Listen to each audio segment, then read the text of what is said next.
بسم اللہ الرحمن الرحیم۔ السلام علیکم طلباء و طالبات، کیسے ہیں سب؟ امید ہے کہ سب خیر و عافیت سے ہوں گے۔ جی آج ہم اسمارٹ اردو کی 5ویں کتاب سبق نمبر 4 صفحہ نمبر 21 پر اسم ضمیر پڑھیں گے۔ اسم ضمیر کیا ہوتا ہے دیکھتے ہیں۔ سب سے پہلے اسم ضمیر کی تعریف۔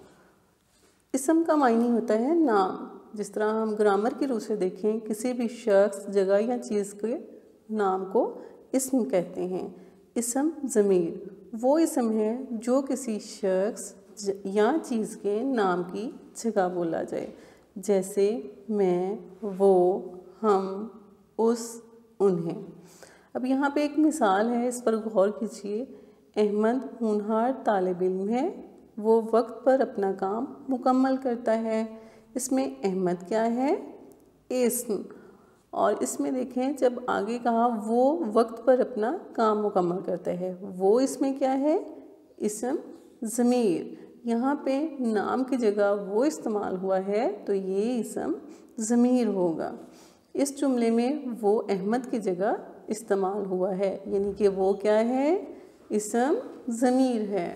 یہاں پہ کچھ فقرات دیے گئے ہیں، ان میں ہم نے خالی جگہ کو اسم ضمیر سے مکمل کرنا ہے۔ تو دیکھتے ہیں پہلا فقرہ کون سا ہے۔ احمد نے کہا کہ ڈیش آج کراچی جائے گا۔ یہاں پہ کیا آئے گا؟ وہ آئے گا۔ آپ بھی اپنی کتاب پر ساتھ ساتھ لکھتے جائیں۔ احمد نے کہا کہ وہ آج کراچی جائے گا۔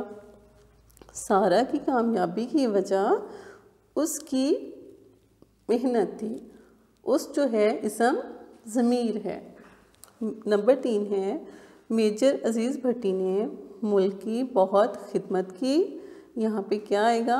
انہوں نے، کیونکہ بار بار نام استعمال نہیں ہوگا، نام کی جگہ ہم اسم ضمیر استعمال کریں گے۔ انہوں نے ملک کی خاطر اپنی جان بھی قربان کر دی۔ نمبر 4 پہ ہے، علی آج میچ کھیلنے نہیں آیا کیونکہ ڈیش کے دوست نے انہیں دعوت پر بلایا تھا۔ یہاں پہ علی کی جگہ ہم اسم ضمیر اس استعمال کریں گے۔ نمبر 5 ہے، میرا نام احمد ہے، ڈیش 5ویں جماعت میں پڑھتا ہوں۔ یہاں پہ دیکھیں احمد کی جگہ کیا آیا ہے دوبارہ؟ میں کیا ہے؟ اسم ضمیر۔ میرا نام احمد ہے، میں 5ویں جماعت میں پڑھتا ہوں۔ نمبر 6 پہ ہے، دادی جان نے کہا کہ ڈیش آج بازار جائیں گی۔ دادی جان نے کہا کہ وہ کیا ہے؟ اسم ضمیر۔ یہاں پہ وہ اسم ضمیر استعمال ہوا ہے۔ نمبر 7 پہ ہے، بانو نے کہا کہ ڈیش آج اسکول نہیں جائے گا۔ یہاں پہ آئے گا کیا؟ دیکھتے ہیں اسم ضمیر۔ بانو نے کہا کہ وہ آج اسکول نہیں جائے گا۔ تو جی پیارے ساتھیوں، کہ سب بچوں نے ساتھ ساتھ اسم ضمیر کے یہ فقرات کو مکمل کر لیا ہے۔ تو جی ہاں، پھر چلتے ہیں ہم اپنے اگلے سوال کی طرف، جو کہ ہے صفحہ نمبر 22 پر سوال نمبر 7، سبق کا خلاصہ لکھیے۔ تو آپ کو پتہ ہے خلاصہ کے لیے بھی ہمیں نوٹس کی ضرورت پڑے گی، تو سب بچوں کے پاس نوٹس موجود ہیں؟ تو جی ہاں، اب ہم سبق کے خلاصہ کی بلند خوانی کریں گے۔ سبق ہوشیار باش میں ہمیں بتایا گیا ہے کہ گھر سے باہر ہم کن باتوں کا خیال رکھتے ہیں۔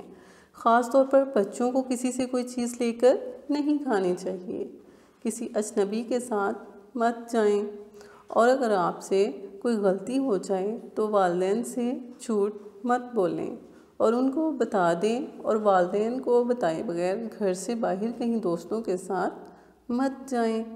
اس طرح انہیں پریشانی کا سامنا کرنا پڑتا ہے۔ صرف اپنے رشتہ داروں سے مفت چیزیں لیں، اور اگر بازار میں اپنے گھر والوں سے بچھڑ جائیں تو ادھر ادھر کہیں مت جائیں، اور نہ ہی شور کریں، بلکہ کسی پولیس والے یا گارڈ کو بتا دیں۔